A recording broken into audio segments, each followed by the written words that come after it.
చూడండి ఆకాశం వైపు చూడండి, మన స్వాతంత్ర కాంక్షలు నింగి నీలావర్ణంగా మారింది. ఈ నేల మనది, గాలి మనది, రాజ్యం మనది. మరి ఎవరు వాడు? సప్త సముద్రాలు దాటి వచ్చి మనల్ని బానిసలుగా చేయాలనుకుంటున్న ఆ తెల్ల దొరలకి బుద్ధి చెప్పే సమయం వచ్చింది.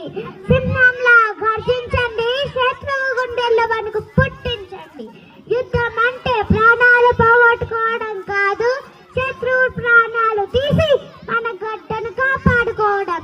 భయపడకండి, చావు ఎప్పుడైనా రాక తప్పదు, అది కూడా వీరమరణం కావాలి. ఝాన్సీ అంటే కేవలం ఒక నగరం కాదు, అది భారతీయుల పౌరుషానికి నిలవటద్దం. నేను మీ రాణి కాదు, మీతో బుట్టువుని, మీ రాజ్యాన్ని, మీ మతాన్ని, మీ గౌరవాన్ని కోసం ఈ లక్ష్మీబాయి కత్తి పట్టింది.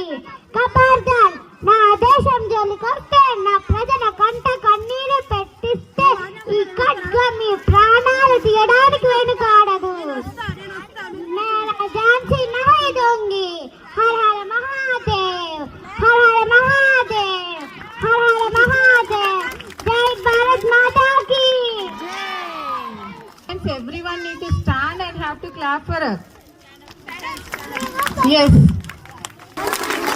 louder.